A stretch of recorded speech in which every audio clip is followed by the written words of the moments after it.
to the Daily Hunt. I'm Henry, and like every other day, we're going to be covering some key topics in the markets. At the moment, what I'm looking at is, are we going to get a bounce on the S&P 500 and a continuation, or are we now in a distribution phase and on the verge of a move downwards of around 5 to 10%, depending on how quickly the market sells off? This week, we also have CPI data, and I want to cover that, how that will link with the rest of the market. And in terms of crypto, I want to cover this bounce that we're seeing right now with some bullish divergences happening in Ethereum, Bitcoin, and a few other altcoins. But is this going to fail as well? And are we in a position where it's going to be manipulated and it's going to be a fake breakout? These are things I want to be covering today, as well as gold and a few other key asset classes that I think are essential for you guys to understand the conditions that we are in right now in the markets. Let's get straight into it. I want to start with crypto first, just because we've had a bit of a bounce here over the weekend, and then I want to go into stocks. So we'll kind of do it the opposite way around. We usually do stocks and then we do crypto. This week, today we'll do crypto and then stocks. Right, so I've just shared my screen. You have a view of my current chart, what I'm analyzing and looking at with Bitcoin. The daily bounce has been on this midpoint of the channel. We've had a previous level test of the lower end of the channel. This was on the flash crash sale, if you want to call it, on the 10th of October. And then we've had the rejection and move up higher. My fears are still that we potentially get a rejection here as well. This is a key pivot point. I think, we can get another rejection and then a bounce here for a higher low. And that would probably give me a go ahead to take the risk and move into a trade here. And this rejection zone is key for me. So we're around the 20 EMA level. I use EMAs on my chart. I quite like them to kind of know where the trend and the direction is. This is a key pivot point, and it's a previous high. It has been around approximately on this level. We've had previous rejections as well, and supports and resistance and so on. So as you can see here, so it's kind of like a key pivot point. In terms of the channel, we're holding up here quite nicely. And I'll cover some of the longer time frames as well to help you guys out with figuring out where we are in the longer time frames. But this will be the key area for me. And this is where I'll be making my decisions. At the moment, we are really in a volatile environment. In terms of other levels above, once this and investors are buying, let's say with momentum around this level, I would be looking at 118, okay? And then we have previous high, and then we have new highs forming here, okay? So once the 112, 113 level is taken, maybe even a little bit lower if we can get a little bit of a dip and then a continuation on the bounce, we would then be looking at rejections around the 118, 120 level, showing that maybe this is a Wyckoff distribution of a sort or some sort of distribution. One of the things I've noted in the previous video I posted on Friday analysis, it was that we haven't really moved much since May of this year. So we're around that high of May of this year, and we're kind of around the average of May to this period that we are in right now, which is October. So around 5 months of really doing nothing in Bitcoin. And yes, there's been some trading opportunities like here that we've taken, and over here, some shorting opportunities in these levels here, which I haven't taken personally because I think there's still some buying power. Yeah, I'm not really seeing any real momentum here. Positives is that usually around this level on the RSI, we kind of see a bounce. So as you can see here, the previous trend in April started around this level, although it did go a little bit lower. And then we created this kind of bullish divergence with a lower low on the price, and then higher low on the RSI, and then that's the level that we started around, which is 33, 38.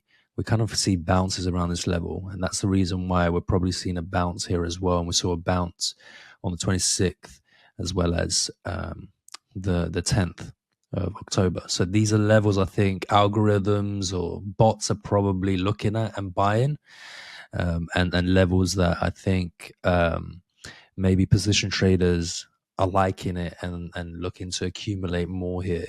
And this could be institutions and so on. It could be retail traders. We don't know. But the idea is that we do see bounces around these levels. And I'm watching these little details on Bitcoin to make decisions.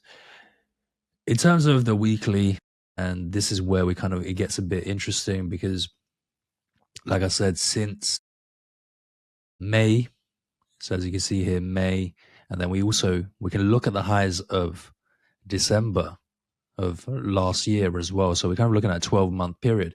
We haven't really moved much on Bitcoin. So if you're buy and holder, you haven't made any money. But as swing traders, we have, because we've been able to trade the trend downwards this year from January, Feb of this year to March, and then the move up from April onwards. So swing traders have probably done well. Buy and holders, maybe not so much. And maybe they've accumulated a little bit in April here and averaged a little bit lower. But overall, it's kind of been a 1 year period where we've seen a consolidation in reality. And you're seeing this with the lack of strength on the RSI as well. Okay. A lot of you probably don't use RSI. I use it. I use it alongside other tools which I don't share with the public, and it's exclusive for paid members. But the RSI kind of gives you a bit of a picture of relative strength in reality, and you can compare it to other assets, and you can kind of give a stronger idea of, or a better idea of where the strength is lying. Now, in terms of where we are, we're bang on where we were December of last year. We haven't really moved much on Bitcoin. That's really poor performance so far. Now, maybe this is because of accumulation from institutions. Maybe, it's the distribution zone. The problem I have with this is we've already had big trends on Bitcoin. And we've had the trend from the lows of 2022, end of 2022, beginning of 2023. We've had one trend, two trend, three trend, and now we're on this fourth one. But it's looking very weak.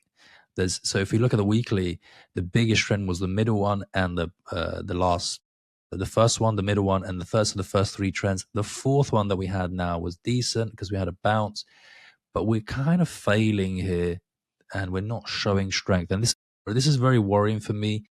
And I'm prepared for both scenarios. I'm prepared for a short, maybe to around, if we clear this 100 zone, we probably go to about 88, in my opinion.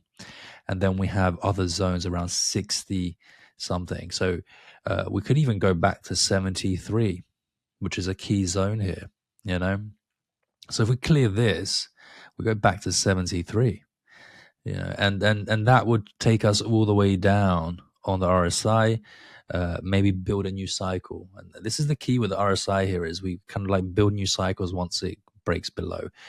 With the weekly, though, I will say, similar to the daily, there are different zones than the usual zones that traders use. Of course, traders will use these high, overbought and oversold levels, which I don't tend to use very much. But when you're looking at where the buildup of trades, big moves have been, they've come from this area of 45 on the RSI, and that's very interesting because it's every single time, or high probability that it's going to happen. As you can see here, in September 24, we've had it in September 23, we've had it in April 25, and now are we going to have a bit of a dump and then a build up from this level again, 44 RSI on the weekly? Okay, slight differences with the daily. So it's about which side wins. Do the position traders win here, and long-term investors? Do bulls and bears win here? Bulls or bears win here? We have to really assess the situation. But for me, in reality, it's 113 gets cleared, we go bullish and we take on that risk. That's what I'm probably going to be doing. If 113 gets cleared and then we have 118 as the resistance, I might be looking to sell there because I think this might fail. Now, and I might be taking basically a break-even trade. But if the 118 gets cleared, then we are in free. We're basically going to new all-time highs, in my opinion. We go to 150, and then we're really going to hyper cycle, in my opinion, to these higher levels because we have to create a trend similar to this, which is about 30%. So if we go, from let's say the lows here, we typically see a trend of around 100 to 50% on the weekly. Okay, so we go back to this level here, we go another 70%er, and if we can get a 50% move here from the low, we go to 150, 160. Okay, now if we get one of the bigger moves similar to the September 2023, October 2023 move, we could go 100% and go to 200k. Okay, these are weekly trends I'm discussing here. These are not daily trends, and this is my kind of approach to finding opportunities on the swing side. Now on the downside, I did mention that we have key zones. It is a bit congested because I use the daily mainly for the drawings, but we have 188, which is around here, and then we have 75. I just feel like maybe that 100 keeps here, and then we go higher. We have to see. The monthly also shows the kind of weakness as well. We have a situation where we've had obviously these bearish divergences here. As you can see, the trends aren't really as strong. We've kind of had slower, lower momentum buy ups around these levels. Like there aren't many buyers around these levels. So in that scenario, if we, like I said, if we clear the 102, 100 level, we go around 90, then we go 75, and then there's another level, I think around 63 as well. Okay, so we're looking pretty weak here on the monthly, and we have to be very, very cautious of let's say a unexpected event that will trigger a sell. On the daily, as you can see, I mentioned earlier, weak, so we're not really looking that great as well. Okay, so I think I want to wrap it up with this for Bitcoin, and I'll look at Ethereum a little bit, and I won't really be looking at anything else for crypto. If you guys want ideas on a daily basis, I do share them in my Discord group. It's a small fee that you have to pay, but it's worth it because you're going to get these swing trade ideas that I trade every day, not only for cryptos, but you're going to get them for stocks as well as other market condition analysis that I provide there, additional insights that I don't provide on YouTube, and macro analysis. So you're going to get a lot of value there for the low price of £15 a month. So if you're interested, you can go and join that, give it a try, see if you like it. If not, you can leave. It's okay, So this is Ethereum. We have Ethereum within the channel and finding support. And I really like the fact that it's kind of held, even though we've had these kind of liquidation events, the price is actually held above the channel. And it's quite nice to see that. We've had a bit of a buy up the last few days on these bounces. And, we have some bullish divergent signs here. Yes, we can probably go all the way up here, maybe dip and then go move up higher. Do I want to take the trade now? Have I taken the trade now? I have taken a few other trades. And again, these have been shared in my Discord group. There are levels to the Discord group as well. So you can either see my moves with 100% transparency, or you're going to see my ideas. So there's basically two levels.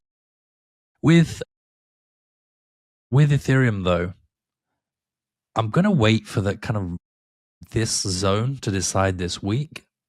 and see if maybe we get some resistance and move down, and then we move up higher. And I might buy an initial position around this 4.1K zone, and then I'll look to add on around 4.4 with a real momentum breakout for this new high. For me, it's always been okay as a new level for Ethereum if we do break above. And this is the reason why I've taken the trade here. I took another trade around here as well for around break even here. And I keep taking these trades on the long side since 6K with Ethereum. I really like Ethereum here as a play because I think it could be the best performing asset for alts if we do have an alt season. I think everybody's waiting for that alt season. There's also factors of institutional buy-in with Ethereum, unlike other alts. And we have the ETFs as well, which bring in volumes and demand. So yeah, it's probably the best performing asset for me this year, especially the best performing crypto, I'd say. Not necessarily the best performing trade that I've made this year, but the best performing crypto. With this scenario, this is what I'm waiting for. I like what it's doing at the moment with the consolidation here, and then maybe we get that kind of November, December push, and then go into the new year with a dip, and then we get another trend.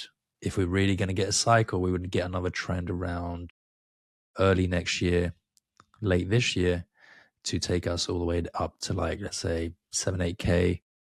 And that would be an alt season, in my opinion. That would drive everything higher, not just Ethereum. So these are kind of like the swings I'm looking for. If we fail around these levels, then yeah, we would be taking some shorts here. And the shorts are around 3K, 3.3K.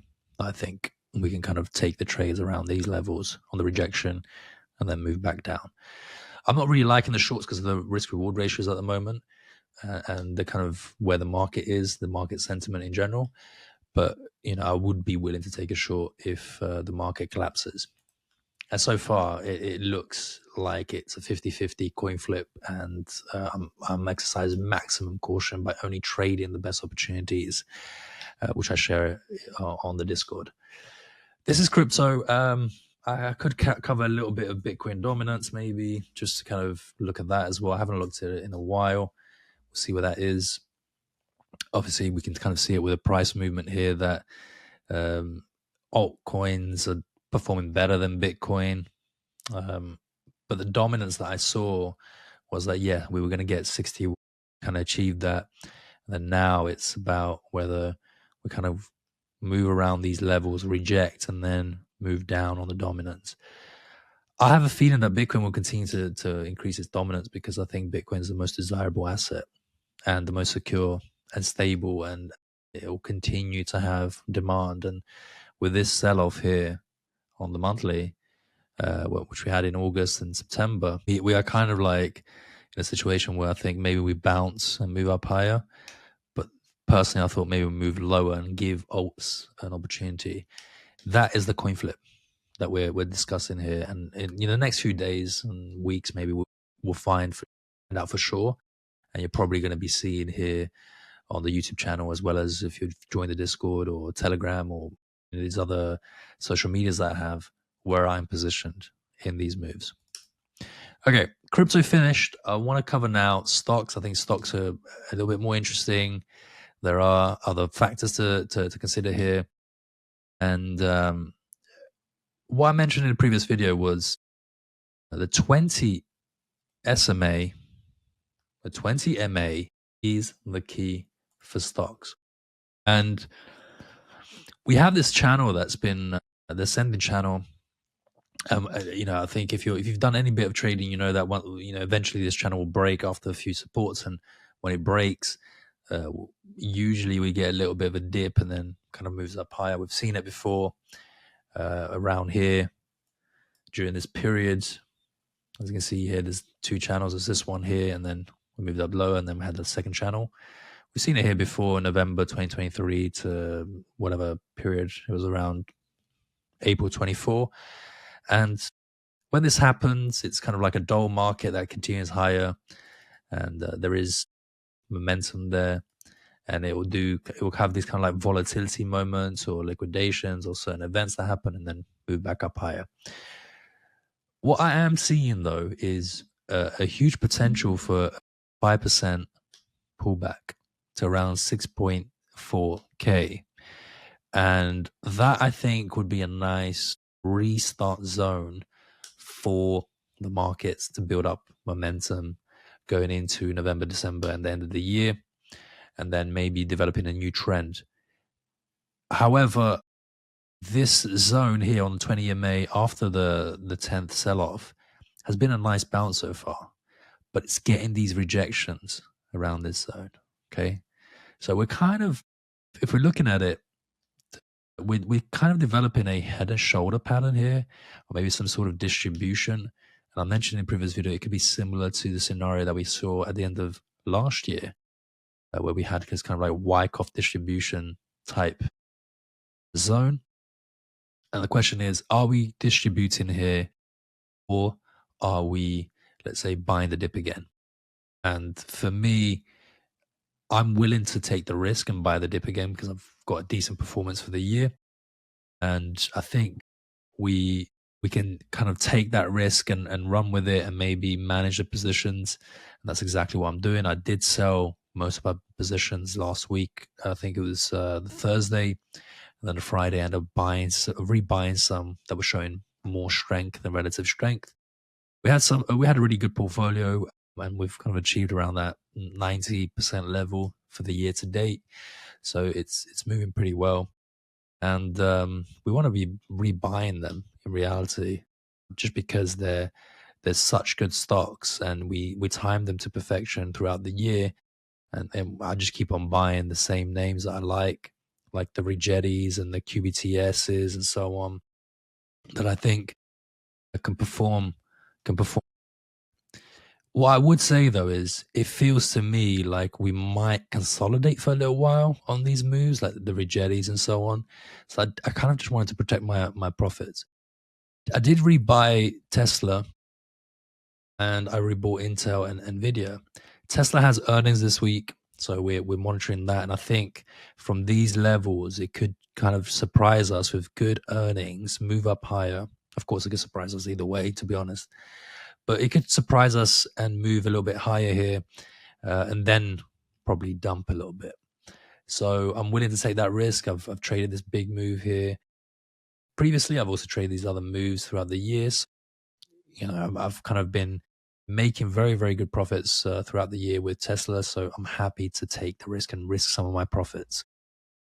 Intel seemed pretty good as well. So semiconductors kind of recovering a little bit. But again, for me, it's kind of feeling like a consolidation zone for a little while. It could connect with the whole theme. So I don't want to rush into anything. As I said, S&P, we have to watch out now because we've broken the channel. We've kind of broken the 20 MA, and we're consolidating around that level now. And for me, on the cards, the better opportunity will be after this dip of 5%. And this is what I'm expecting. Now, if it doesn't come in, of course, I'm going to be buying the best ideas, momentum moves, swing trades for that continuation play. It's common sense. You know, you have to rebuy if the market conditions are right. The NASDAQ, very, very similar. As you can see here, break below, consolidating the last week or so. And then if we break this level, I think, yeah, we get that 5 to 7% move. But with S&P, I think 6.4 to 6.3 could be a nice level. The Russell went to all-time highs, new all-time highs here, and then dipped back down. And we are at around that midpoint. For me, if we get the dip with S&P, we go all the way down 2.3K. That's where we can rebuild. And I think that's when risky opportunities might become better. And this could connect with some fundamental reasons, such as we have a sell-off in the next 2 weeks until we get the interest rate decision. We have maybe bad CPI data this week. We have some bad earnings from some of these major companies like Intel and Tesla. and that leads to a sell-off in the broader market, and then we get a bounce after that sell-off. It could also be tariffs. We do have issues now with Trump bringing up new tariffs for China. It could be other geopolitical reasons, Trump, Russia, or the US, Russia making a deal for the Ukraine, and so on. The VIX is something that I monitor in detail. And I don't know if other traders monitor it the way that I do, but I use it as a gauge of where the momentum goes and and where the market goes. I think most traders probably do the same thing, but kind of like it's attention to detail to the VIX. I haven't seen anybody else apply. This was a kind of like the pivot point for me for the sell-off, and on the 10th it was triggered because it was broken, and as you can see here, it's held nicely this trend line. We had this kind of head and shoulder pattern as well, which followed through in reality, even though it was a bit slower, and then we had the key event on 10th and that increased volatility. I will say that around this 29, 25 level, when we hit these levels, we usually get a dip on the VIX. So the volatility drops, and I think the market gets brought up again. And I think this is why a lot of traders are seeing this as a buy the dip opportunity. Remember the question I asked at the beginning: is it a buy the dip opportunity on the S&P, or is it get out, scale out, and then hold for deeper drop? This is the reason why I think a lot of traders are seeing it as a buy the dip opportunity. Okay, and yes, it's offering some opportunities, but you just have to buy the right ones. And this is why I've created the Discord group where I share my watch list. I share some of my analysis every day there as well. Extra insights that you guys will get that's on top of this, as well as some of the top ideas that I have for the day. Okay, so we have the VIX. It looks to me like we could probably get another spike and then maybe drop off.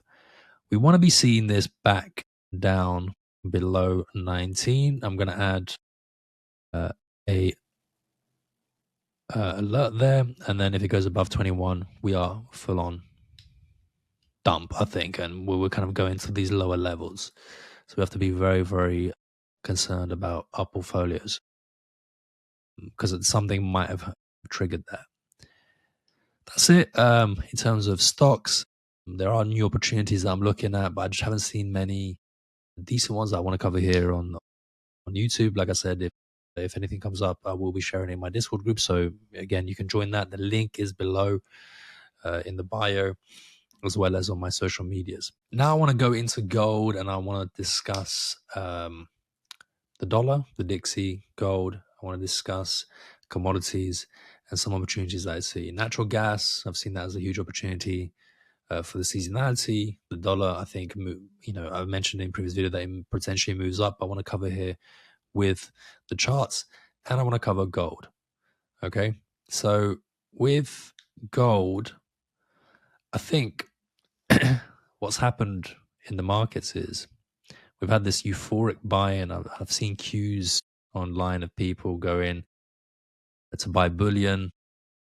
Some videos of Australia, some other videos internationally, I think in the US as well.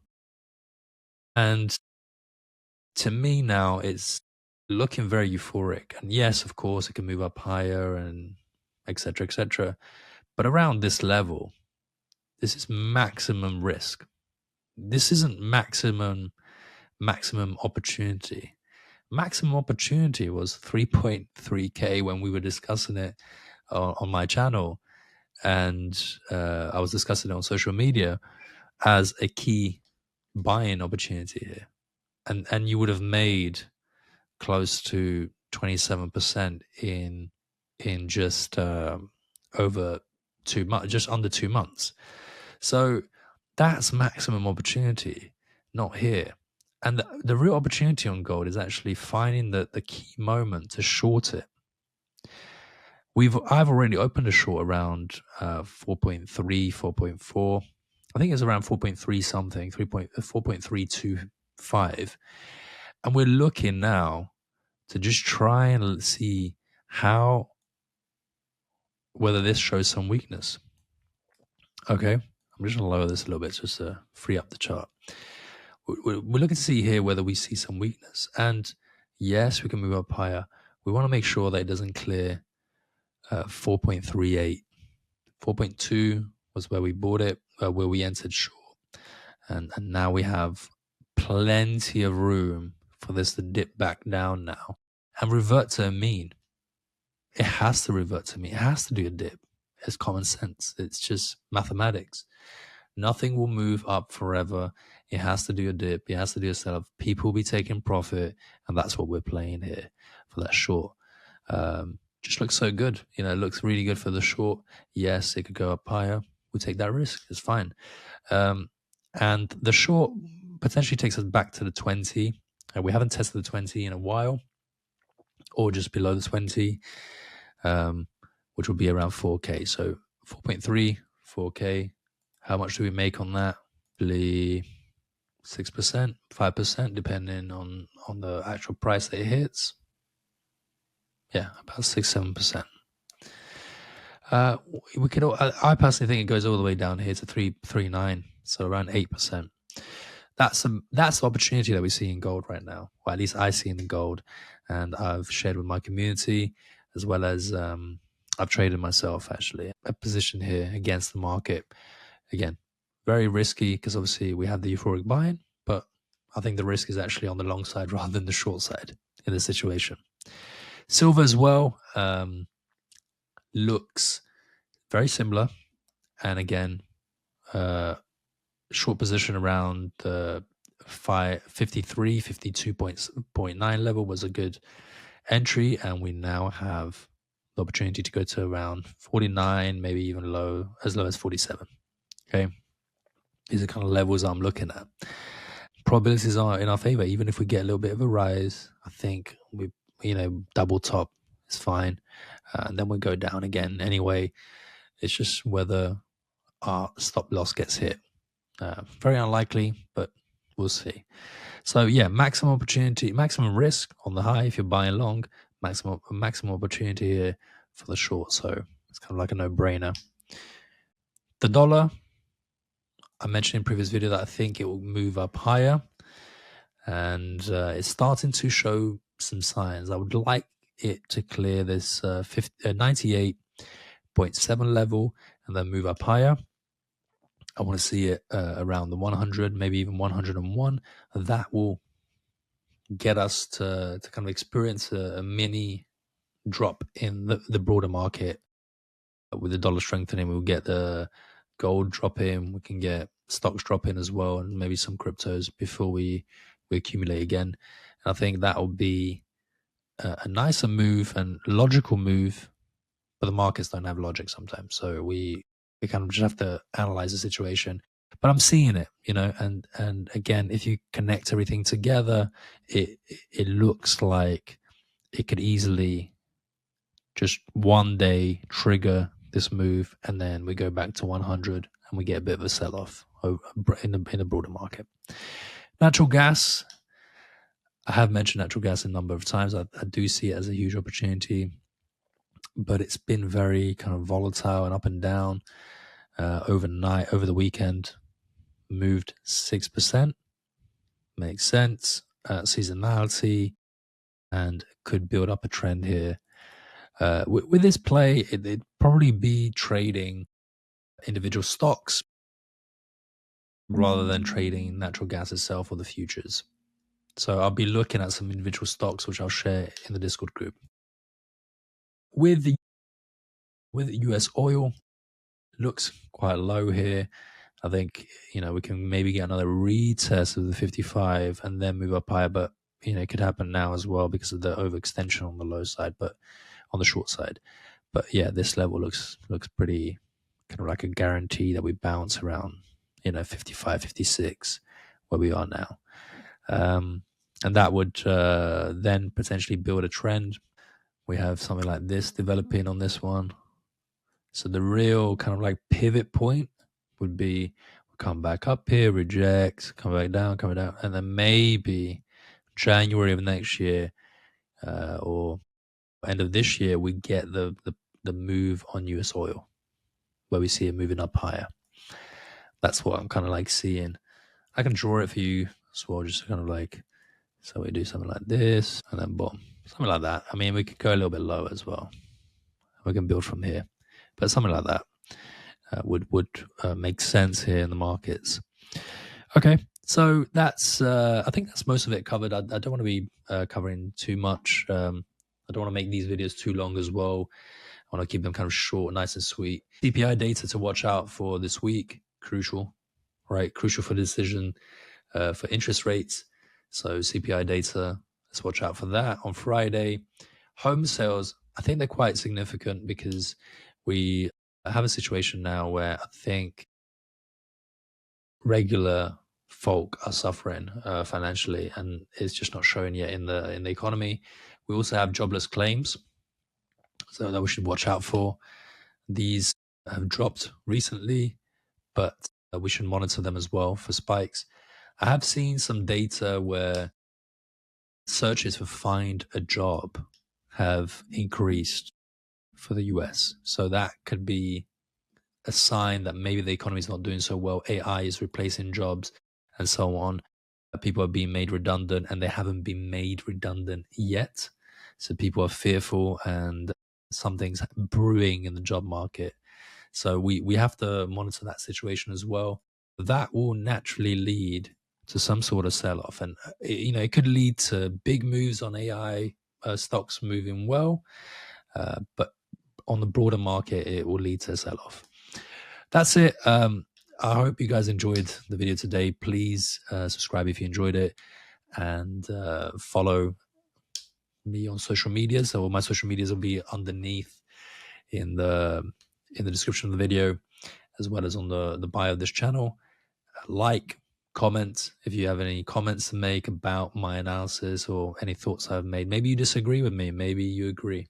Let me know in the comments below, and maybe I'll cover some topics. If you have any questions or anything that you want me to look at, I'll also cover that if there's anything interesting.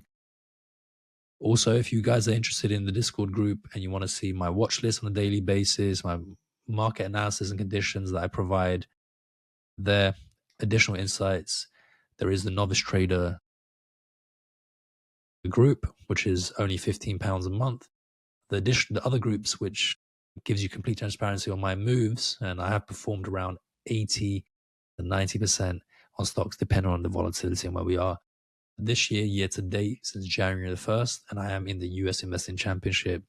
If you guys want to learn my strategy and join the Apprentice Trader group, which is where you see all of my trades with complete transparency, all of my ideas, and we discuss the same type of setups together, you can join that as well. But you would have to join, you would have to write to me directly to join that group, or join the Novice Trader and then write to me within the community for the level up. That's it. Take care. See you tomorrow.